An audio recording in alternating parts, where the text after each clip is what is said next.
السلام عليكم الناس الكل. مش نشوفوا المشاهير اللي تعاطفت مع أخونا سمار. نبدو ببي الزردي نشوفوها شنو قالت. ننطلقوا. يفرج عليه إذا كانوا بريء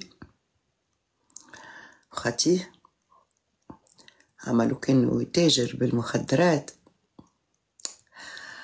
إن شاء الله مؤبد. قالت ربي فرج عليه كانوا بريء، كان يتاجر بالمخدرات إن شاء الله مؤبد.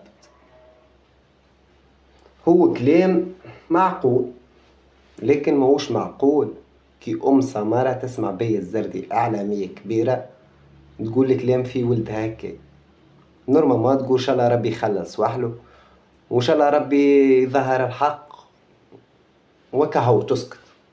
اما تقول مؤبد راي ام معلم، راي ام يا باية معناتها مش تسمعك انت قلتي شلنا مؤبد.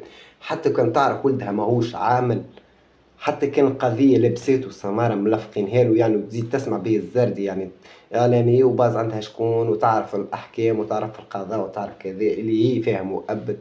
أم راهي تحس شنو إحساس أم سمارة بعد الحكاية هذي. ربي يهديك يا باية، حتى انت راكي كي مش تطيحي الناس الكل مش تعفس فيك وان شاء الله وراي الدنيا تدور. نشوفوا اللي من بعده. باهي عجبتني من تشيقي مهبط تصويرته الاسمر كي كانوا قبل مهبط.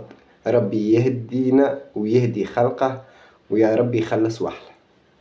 برافو منك تشيقي، بالرغم اللي صاير وسبلك امك لكن تعاطفت مع ود بلادك، وهذه فازت تولي لي انت رجلة ومكش قلبك اكحل. تعدوا من بعده.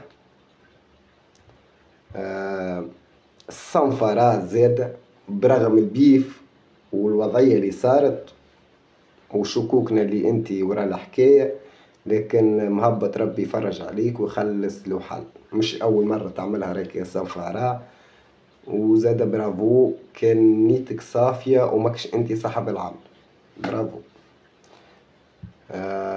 بلينغوس صاحب سفرة مفايتين مع بعضهم نقولوا صحاب. زاد مهبط ربي يخلص وحلك وحاط هكا يعني. زاد برافو أليكس بلينغوز تعاطفت مع زميلك يعني قلبك ما هوش أكحل عليه يعني وتقول هاو ما ندري شنو. بلينغوس برافو. شكون آخر؟ إيه لي زاد مهبط ربي يخلص وحلك. زاد برافو إيه لي، برغم انتم الزوز تتصارعوا على المراتب الأولى انت وسمارة، لكن برافو إيه عليه على يعني وقفة ذي مع زميلك سمارة. والله نفرح كي نشوف رابورات تفرح لبعضها، لكن فما برشا رابورات ما هبطوا شي على سمارة كيما اللية كيما كلاي كيما بلطي كيما برشا وبرشا هبطوا كيما جاتي وبلاك مازن برقيب كل هبطت على سمارة وقلوبهم صافي. وربي يصفي القلوب وراو الحبس والمرض ما تتمنيش حتى لعدوك وحتى كان صارت بيناتكم مشاكل. والسلام عليكم وما تنساوش تعملوا ابوني.